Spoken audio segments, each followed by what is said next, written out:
socia directora de Ayanet, de Recursos Humanos, así que de esto creo que sabe. Un poquito.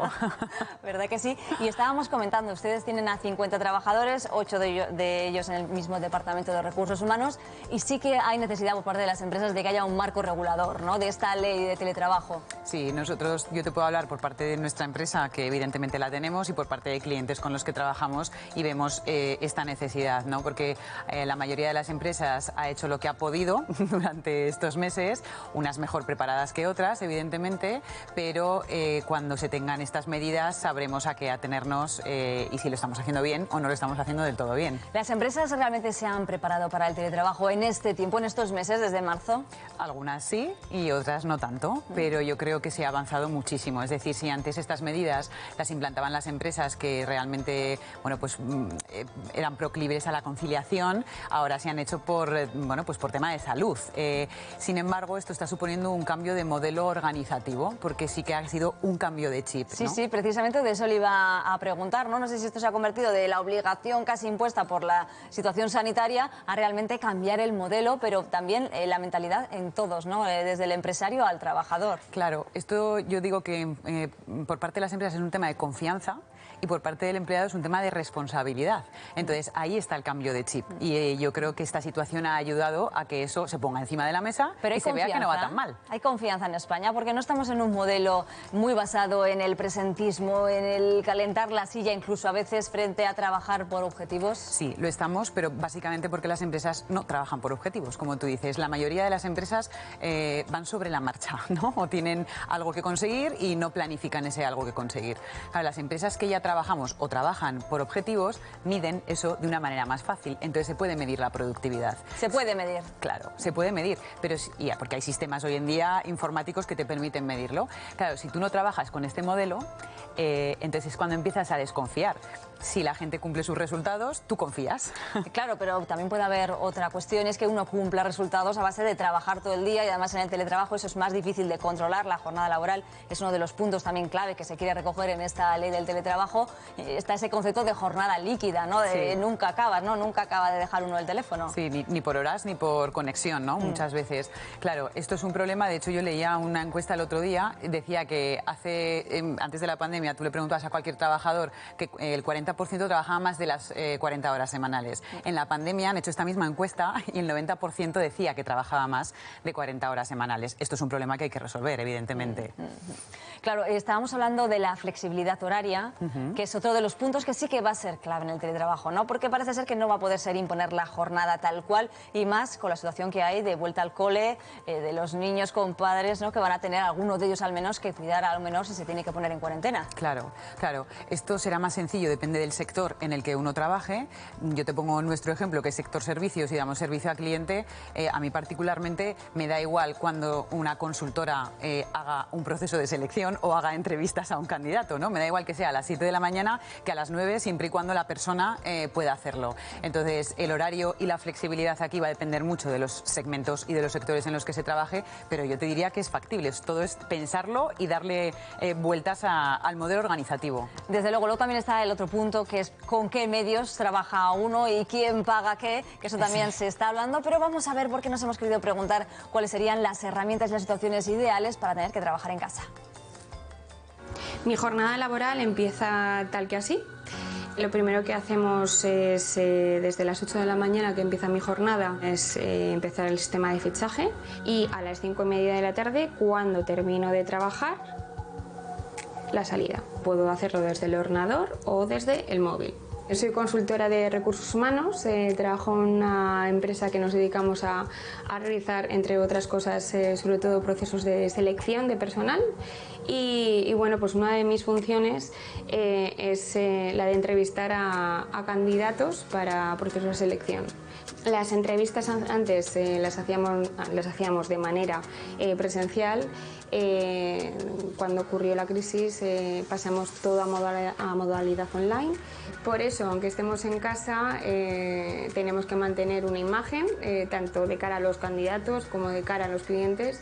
Desde mi empresa tenemos un software el cual nos permite que todos los integrantes de mi equipo podamos estar conectados capacitadas para poder ver todos los procesos y en definitiva pues organizarnos y planificarnos mejor en el día a día.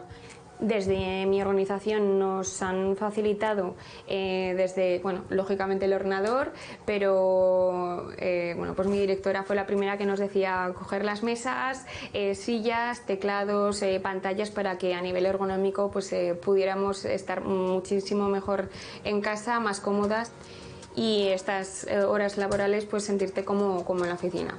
Mi jornada laboral, que intento que sea bastante estable, estableciendo una rutina o unos horarios, es de 8 de la mañana a 5:30 de la tarde, pero sí que es verdad que cuando termino, cierro el ordenador, estando en la habitación aquí, al lado del salón o estando en la cocina, es difícil decir, oye, pues ¿por qué no voy a ver este correo que tenía pendiente? Bueno, pues es difícil desconectar en el teletrabajo.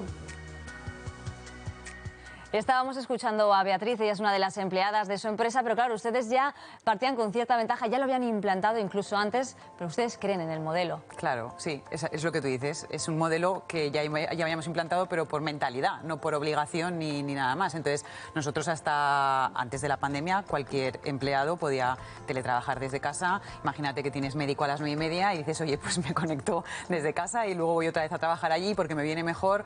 Para mí, mejora la eficiencia y la productividad. Estamos viendo una revolución laboral en este 2020, porque además está siendo cuestión de meses lo que hemos avanzado con respecto a casi diría toda la historia, ¿no? Sí, así es, y yo creo que en los próximos 2 años vamos a evolucionar todo lo que se hubiera evolucionado en 10 con respecto a estos temas. Pero esto es muy importante también para retener el talento, ¿no? Que creo que es uno de los caballos de batalla de las empresas, porque ahora ya la gente tampoco se conforma, a pesar de que hay cifras de desempleo que enseguida hablamos, pero el que tiene empleo es exigente.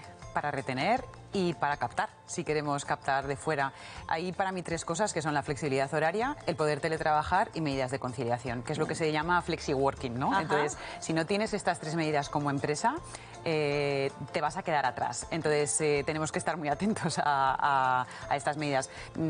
Las personas más jóvenes ya lo venían demandando en estos últimos años.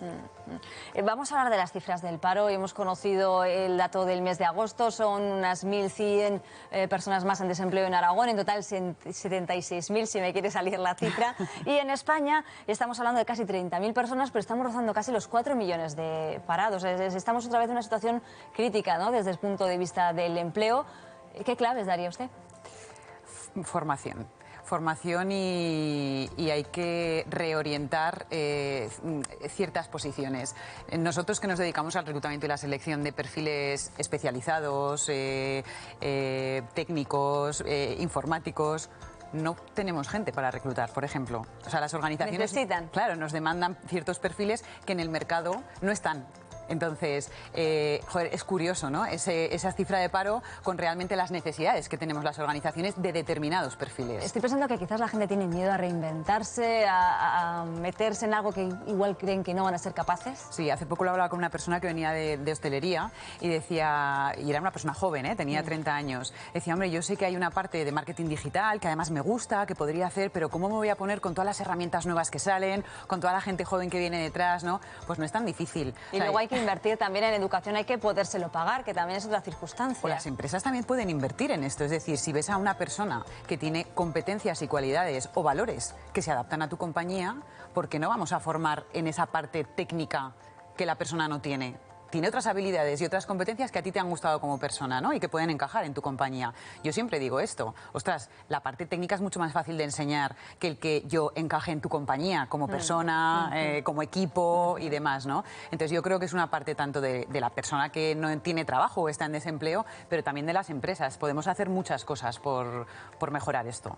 Hablábamos antes también del sector de las residencias de los trabajadores, 8.000 hay en Aragón, pero también siempre nos dicen que ahí siempre necesitarían más trabajadores. ¿Cómo se pueden hacer atractivos determinados sectores que sabemos que tienen futuro, pero que igual a la gente no les resulta tan atractivo?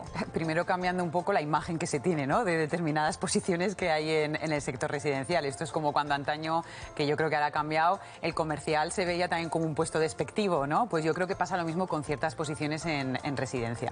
Y las residencias tienen que mejorar su employer branding, que es de lo que se trata, es porque es interesante trabajar aquí. ¿Qué te ofrezco yo en este sector y en mi residencia o mi grupo residencial en concreto, ¿no? Entonces yo creo que es cambiar un poco o hacer cambiar la imagen. Es un cambio de mentalidad total del que nos estás hablando, Tania. Sí, es más cultura y mente que otra cosa, porque luego cuando te pones a pensarlo, si tienes esa apertura, no es tan difícil. Muchísimas gracias, Tania Grande, directora de Ayanet Recursos Humanos, por abrirnos la mirada y ayudarnos a ver el futuro laboral. Gracias. A ti.